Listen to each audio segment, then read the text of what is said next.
খাবা না, যাবা কই?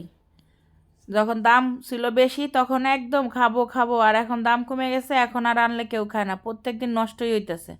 তো আমিও কম না, আজকে বুদ্ধি করে খাওয়াই সারমু।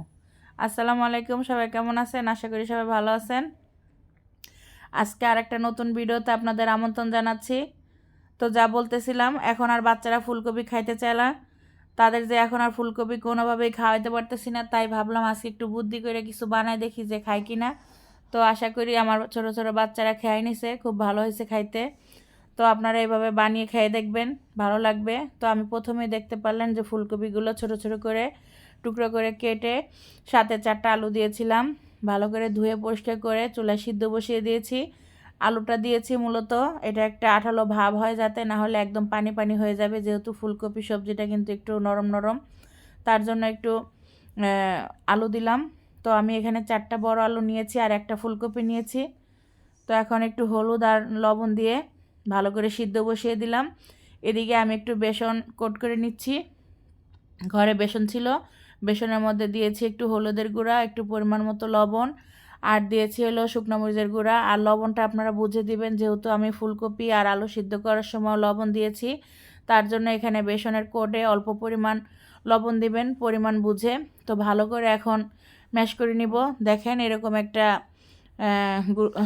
লিকুইড বানাবেন, একেবারে ঘনও না একেবারে পাতলাও না।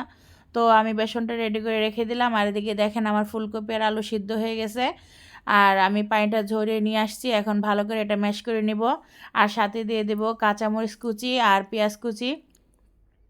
এখন কিন্তু সবজি খাওয়ার ভরপুর সিজন, কিন্তু বাচ্চারা কিন্তু এখন আর সবজি খাইতে চাইতেছে না। আমার বাচ্চারা তো প্রথম প্রথম ফুলকপি যখন অনেক দাম ছিল, রান্না করলে বেশ সবাই একটু একটু খাইতো, তখন আর দেখা যাইতো ভাগে হয় না। আর এখন যখন ফুলকপি একেবারেই দাম কমে গেছে, এখন বাচ্চারা একদম ফুলকপি খাইতে চায় না, আমি নিজেও এখন আর খাইতে মনে চায় না তরকারি রান্না করলে। তো আজকে এই জন্য একটু বুদ্ধি খাটাইলাম।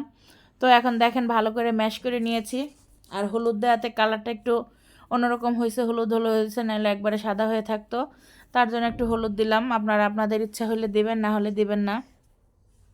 তো এখন আমি এটা পেঁয়াজের শেপ দিয়ে এখন সুন্দর করে গোল গোল করে সবগুলো বানিয়ে নিব। তারপর আমি চুলায় তেল গরম দিয়ে দিয়েছি। তেলটা একটু গরম হইলে জালটা একদম কমাবো না একদম বাড়াবো না, মিডিয়াম আছে আস্তে আস্তে এগুলো ভেজে নেব। এখন এই যে আগে থেকে যে বেসনটা আমি রেখেছিলাম তার মধ্যে কোট করে জাস্ট তেলের উপর ছাইড়ে দিব। খাইতে কিন্তু অসম্ভব মজা হয়, আপনারা একটু বানিয়ে ঘরে দেখবেন, আর যদি ভালো লাগে অবশ্যই কমেন্ট করে জানাবেন। আর দেখেন প্রায় হয়ে আসছে, আর আমার ভিডিওগুলোকে কোথা থেকে দেখেন প্লিজ কমেন্টে জানাবেন, আর ভালো লাগলে সাপোর্ট করবেন, সাথে থাকবেন। তো কথা বলতে বলতে দেখেন ভাজা হয়ে গেছে। ঘরে ছিল সকালবেলা বাজার থেকে আমি নিয়ে আসছিলাম লেবু, শসা, টমেটো, এই জন্য আর সস খাই নাই, যেহেতু ন্যাচারাল খাবার ঘরে আছে, সসের কি প্রয়োজন।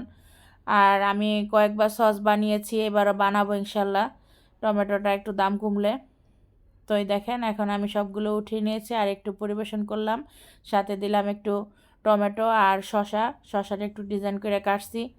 তো দেখতে কেমন লাগছে? আমার কাছে তো খুব ভালো লাগতেছে। আপনার কাছে ভালো লাগলে অবশ্যই আমাকে সাপোর্ট করবেন, আর এভাবে অবশ্যই বানিয়ে খেয়ে দেখবেন, আশা করি খারাপ লাগবে না। তো আজকের মতো চলে যাচ্ছে, আল্লাহ হাফেজ, টাটা অ্যান্ড টেক কেয়ার।